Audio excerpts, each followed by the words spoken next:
polizia anti-immigrazione americana monta la protesta, al centro-sinistra all'attacco, presenza provocatoria inopportuna da Stefani, silenzio assordante, il ministro dell'interno incontra l'ambasciatore USA.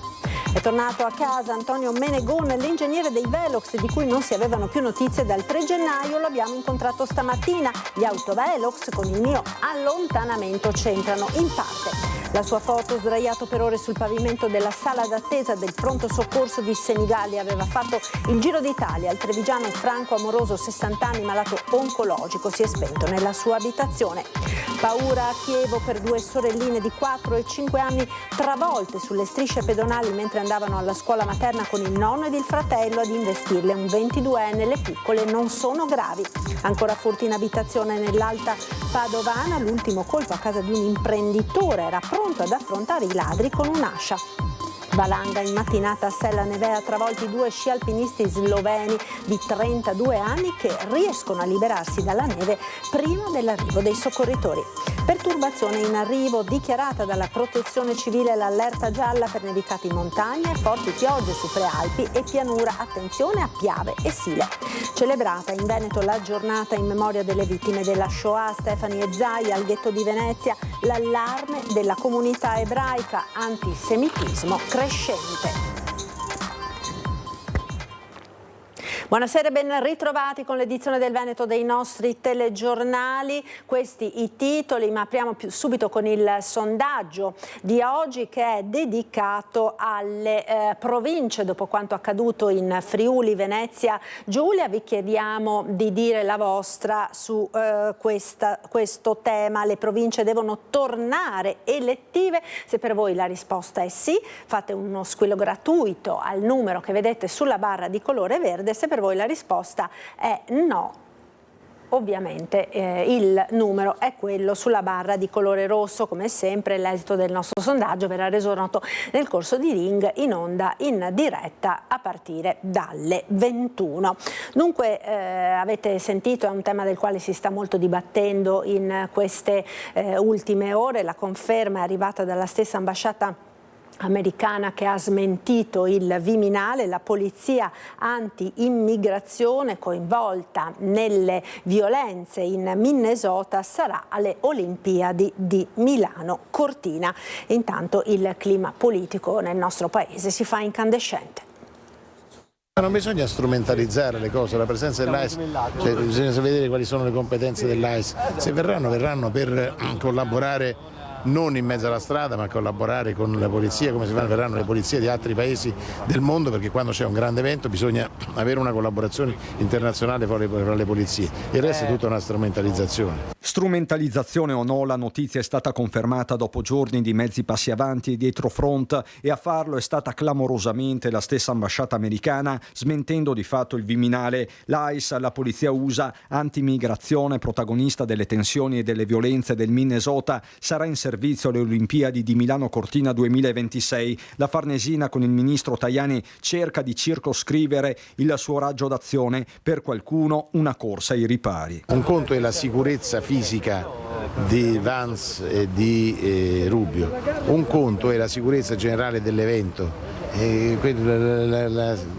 Come posso dire, l'ordine pubblico, la sicurezza sul territorio la faranno le nostre forze dell'ordine, ma ci saranno come sempre, anche noi siamo andati in Germania quando ci sono stati i mondiali con la nostra polizia a collaborare con la polizia tedesca, ma questa è una cosa che si fa sempre. Un incontro è comunque in programma tra Piantedosi e l'ambasciatore americano a Roma, segno di un imbarazzo evidente con il sindaco di Milano Giuseppe Sala, che riferendosi all'AIS parla di una milizia che uccide. Sala, che usa parole forti e dice di non sentirsi tutelato dal ministro degli interni. Molto più cauto nei toni il collega dell'altra sede olimpica, Cortina d'Ampezzo, il sindaco Gianluca Lorenzi. Non entro in merito a quello che è il corpo, perché non ritengo di doverci entrare in merito, ma quello che mi fa da garante è che Prefettura e quindi il Ministero degli Interni seguirà da vicino quelle che sono le vicende. A Cortina sono già presenti altre forze di polizia straniere. Quelli che vedete nelle immagini sono gli agenti del Qatar, che però sono nella Conca d'Ampezzo sulla base di un accordo di cooperazione tra i due stati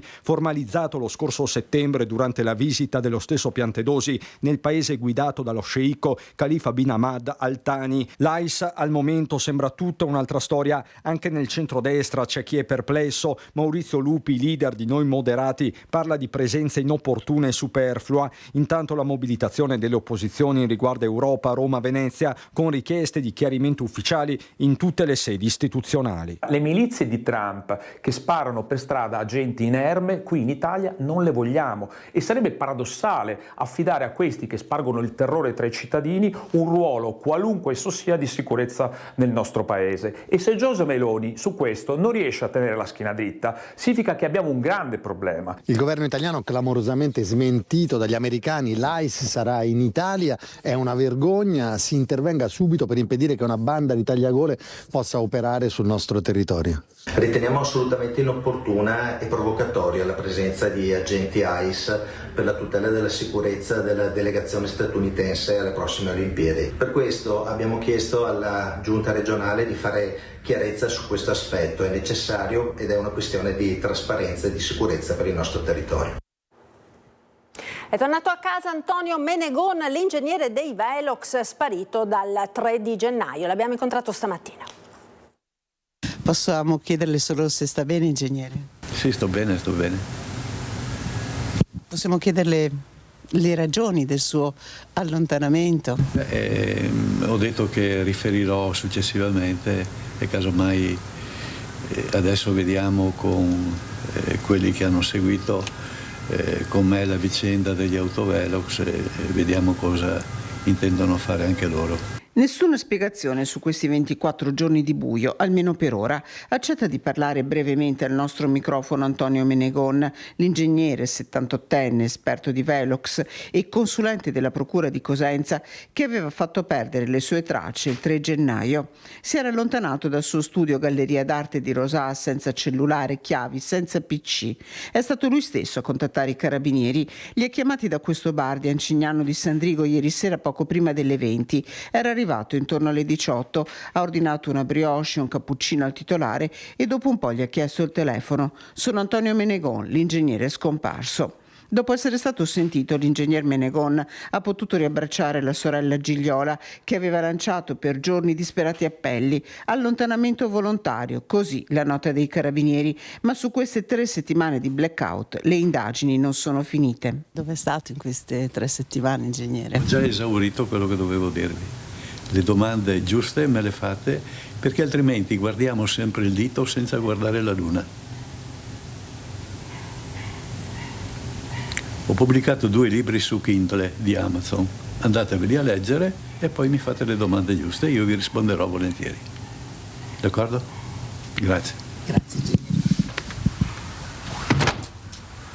Tante domande a cui l'ingegner Menegon ha promesso di rispondere tra qualche giorno. Cosa abbia fatto, chi abbia visto, come abbia passato queste giornate nel periodo dell'anno più freddo e con temperature rigidissime. Sullo sfondo resta la questione dei Velox, a cui fa riferimento citando i libri scritti. Mi permetta, sono legate le 2 vicende, queste 3 settimane in cui non ha dato notizie? Sono legate... Sì e no. Sì e no. In attesa di capire cosa sia accaduto in questi 24 giorni, resta il grande e profondo sospiro di sollievo per la sua famiglia, per le persone che lo conoscevano, per quanti in queste settimane si sono mobilitati nella sua ricerca. Antonio Menegon è finalmente a casa. E sulla sparizione di Menegon la Procura di Vicenza ha aperto un'inchiesta.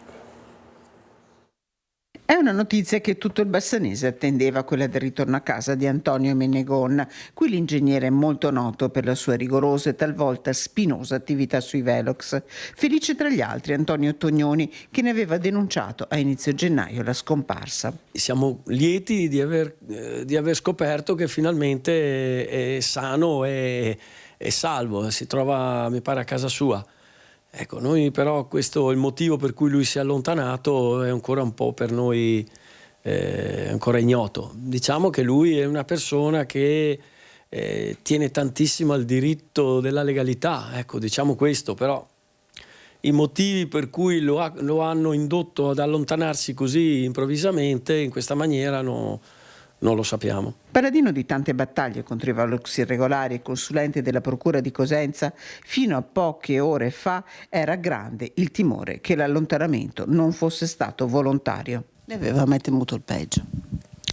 Diciamo che su quello che lui trattava, anche con i personaggi con cui lui aveva a che fare, abbiamo avuto anche dei pensieri un po' strani, un po' così, che hanno dato al peggio. Soprattutto la sorella pensava anche lei, ma meno male è finita così, meglio per tutti. Tecnico colto e preparato, stimato per la passione che ha sempre messo nel suo lavoro Antonio Menegon, a lui Tognoni rivolge un invito. Se ingegnere vuoi passare di qua, noi siamo qua. Ed è stata ritrovata a Bergamo dopo 48 ore di angoscia la 28enne scomparsa da Nervesa della Battaglia. Che è uscita per portare l'immondizia in strada e a quel momento lì si è allontanata e non abbiamo più altre informazioni, insomma. Quindi l'unica... Chiara forse l'hanno trovata, allora forse ci dice la madre che hanno trovato Chiara D'Alto. La corsa di Giovanni D'Alto su per le scale è liberatoria dopo giorni di angoscia durante i quali della figlia si erano perse letteralmente le tracce. A chiamarlo dal balcone la moglie, scendono le lacrime, sui loro volti finalmente si intravede un sorriso. In linea ci sono i carabinieri di Bergamo. È stata trovata. A Caravaggio a Bergamo, ok. Quindi sì, certo, è stata trovata, quindi notizia eccezionale, grazie mille.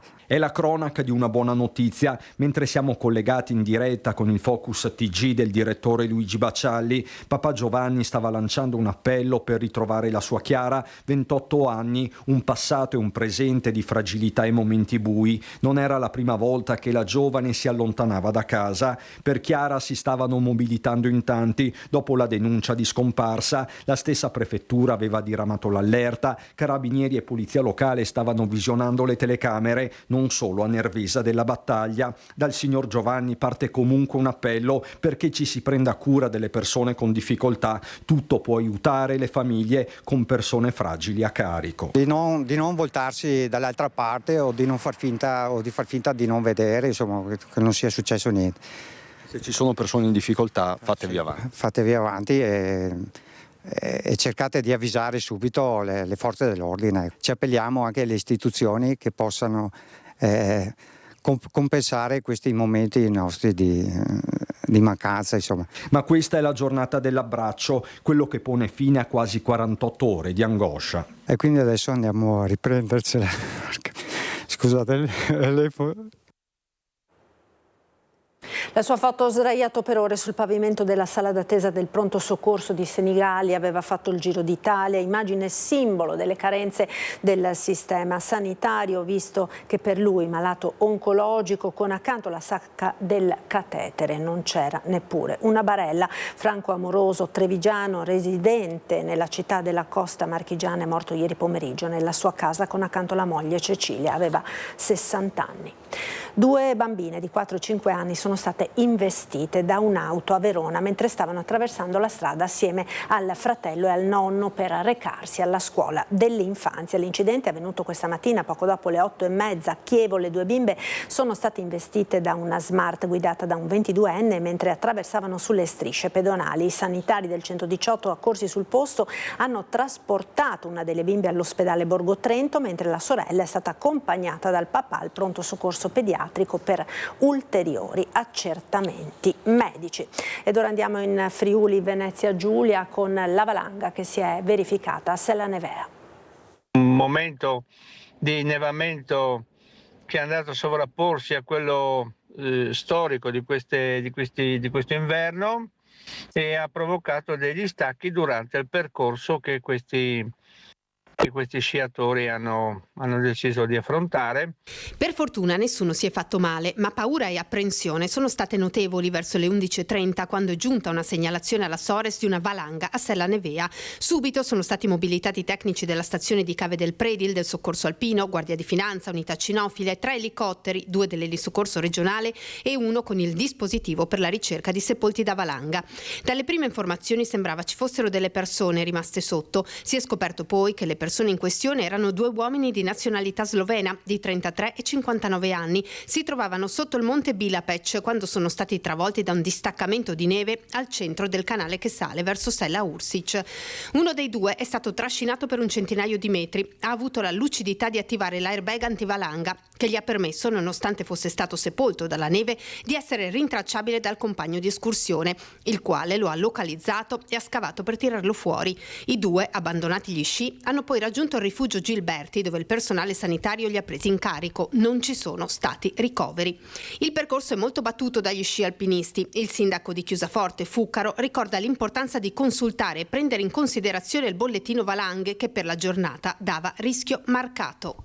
Questi bollettini, queste forme di informazione vadano seguiti perché primo sono tecnici e sono frutto di elaborazione di dati anche oggettivi, matematici ed esprimono un'aspettativa di tutela di chi frequenta la montagna. Devo anche rimarcare l'aspettativa che ci sia l'estrema prudenza, perché non lo dico io ma lo ha detto la storia, la montagna ti accoglie ma non ti perdona.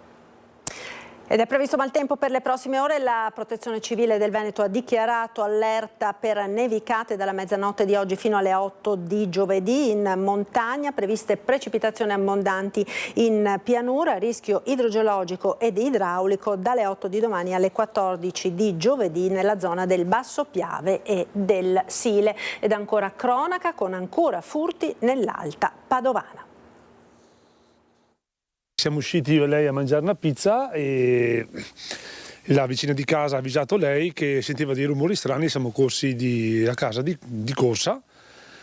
Siamo arrivati lì, ho visto la porta aperta, ho preso l'accetta che uso per spaccare la legna e sono entrato, ma non li ho trovati. 20 minuti, tanto hanno impiegato i ladri per entrare, sfondare l'armadio, sventrare la cassaforte. Un colpo studiato, quello messo a segno domenica sera a casa dell'imprenditore Cristian Frasson di San Martino di Lupari. Uscito a cena con la figlia alle 19, pochi minuti dopo, appena entrato in pizzeria, la telefonata della vicina di casa, allarmata perché sentiva dei colpi fortissimi provenire dalla sua abitazione. Appena sentito i rumori mi ha subito scritto un messaggio per capire se eravamo effettivamente noi o c'era qualcosa di strano.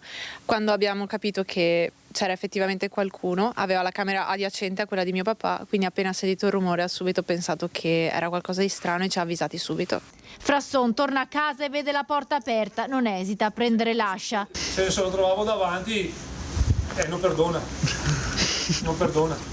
In giardino i ladri, che sono riusciti a fuggire nei campi attraverso un buco della recinzione in fase di ristrutturazione, hanno abbandonato la cassaforte di Velta. Sono andati al piano di sopra, hanno aperto tutte le camere, poi sono entrati nella mia e hanno aperto l'armadio, hanno trovato quello che dovevano trovare, hanno distrutto praticamente la camera e se ne sono andati. Un lavoro fatto veramente da gente che lo fa di mestiere, perché da quando siamo usciti di casa, che erano le 7, siamo tornati a casa abbiamo chiamato alle 7:27, eravamo qui, alle 7:15 già sapevamo che erano dentro e hanno fatto prestissimo, insomma, hanno distrutto tutto. Un bottino ingente, all'interno erano custoditi contanti, alcuni gioielli di famiglia, ricordi di una vita. Una banda preparata, spiega Cristian, italiani perché sono stati sentiti parlare. Per agevolare il colpo avrebbero anche manomesso l'impianto di illuminazione nelle ore precedenti il furto. E non funzionava il motore dell'acqua e poi mi sono accorto che qualcuno ha manomesso le luci esterne e facevano saltare il motore dell'acqua. Io ingenuamente ho detto piove, sarà un contatto, e ho staccato le luci esterne. Così quando sono arrivati avevano anche la possibilità di fare i loro comodi al buio. Ora Cristian è pronto a tutelarsi, oltre alle telecamere di videosorveglianza. Mi sono già mosso e rinforzare la casa serve poco, ma troveremo un sistema di far male a qualcuno quando entra dentro casa e non ci siamo. Le indagini dei carabinieri anche attraverso le telecamere di videosorveglianza comunali. Il sindaco di San Martino di Lupoli ha intensificato i controlli della polizia locale nelle ore serali. Noi abbiamo una presenza costante dei carabinieri nel nostro territorio che pattugliano la zona. Anche in passato abbiamo aumentato la presenza serale della nostra polizia locale proprio per garantire un maggior controllo sul territorio. Giornata della memoria, celebrazioni a Venezia, l'allarme della comunità ebraica. Dal 2023 la commemorazione del Giorno della Memoria non è più solo il ricordo di uno dei massacri più atroci nella storia dell'umanità. C'è tensione al ghetto di Venezia, l'esplosione della crisi di Gaza, la guerra e i lutti che hanno segnato drammaticamente gli ultimi 3 anni hanno prodotto, raccontano qui, un rigurgito di antisemitismo col quale deve fare i conti anche la comunità ebraica veneziana. Come se si dicesse gli ebrei del mondo sono colpevoli del 7 ottobre e di quello che è successo dopo, cioè di Gaza. Il primo problema, ma senza dissociarsi da nulla, è distinguere fra ebrei e israeliani. Io sono un ebreo italiano e sono veneziano da circa il 1400. Io sono presidente di una comunità ebraica. La comunità ebraica non è un partito, quindi non ha una direzione di destra o di sinistra, e io devo rappresentare un po' tutta la comunità e tutte le idee della comunità, mediando. Sicuramente c'è molta gente sensibilissima alla catastrofe dei palestinesi, assolutamente. C'è altra gente che vede tutte le ragioni degli israeliani e vede tutti i torti dei palestinesi e di Hamas in particolare, e quindi ha altre posizioni. A Venezia il campo del Ghetto Nuovo è gremito. Assieme al presidente della regione Alberto Stefani c'è una folta rappresentanza di consiglieri con il presidente dell'assemblea Luca Zaia. Ci sono anche tante scolaresche e proprio pochi giorni fa il senatore mestrino Raffaele Speranzon di Fratelli d'Italia ha presentato un'interrogazione al ministro dell'istruzione Giuseppe Valditara contro le attività di approfondimento del conflitto israelo-palestinese al liceo Marco Polo di Venezia, definendola costruita su una narrazione politica unilaterale a favore della Palestina, senza pluralismo, senza contraddittorio e senza equilibrio. Io credo che nelle scuole debba essere normale ricordare la giornata della memoria, così come è sempre stato fatto, senza alcun tipo di polemica. Lo si debba fare oggi, lo si debba fare in futuro. Normalmente non c'erano tutte queste polemiche, credo sia assolutamente normale e corretto che nel corso dei prossimi anni ci sia la necessità che nelle scuole si faccia memoria e si custodisca la memoria di quello che è successo. Io penso che sia sempre fondamentale educare i ragazzi e indicare la via ai ragazzi nel rispetto della libertà del pensiero di ognuno. Ovvio che il contraddittorio è l'elemento fondamentale della democrazia. Non è la prima volta che a Venezia una questione sulla crisi di Gaza diventa nazionale. Il 27 ottobre, scandendo lo slogan "Fuori i sionisti dalle università", una cinquantina di manifestanti pro-Pal aveva interrotto un dibattito sulle prospettive di pace in Medio Oriente all'Auditorium di San Giobbe, impedendo a Emanuele Fiano, già deputato PD e presidente dell'Associazione Sinistra per Israele Due Popoli Due Stati, di prendere la parola. L'incontro si era poi svolto una settimana dopo nella sede centrale di Ca' Foscari assieme alla ministra dell'Università Anna Maria Bernini. Io non sono d'accordo con il senatore Speranzon che ci debbano attivare delle ispezioni e una censura. Sono stato anch'io docente e quindi so cos'è l'autonomia didattica. L'autonomia didattica va esercitata però con grano salis, e quando si fanno 15 attività su Gaza, 15, se inviti dei palestinesi a parlare del genocidio, devi invitare degli israeliani a parlare del non genocidio, devi parlare di Hamas, devi parlare del 7 ottobre, devi mostrare un film anche sul 7 ottobre. Grazie per essere stati con noi, buona serata.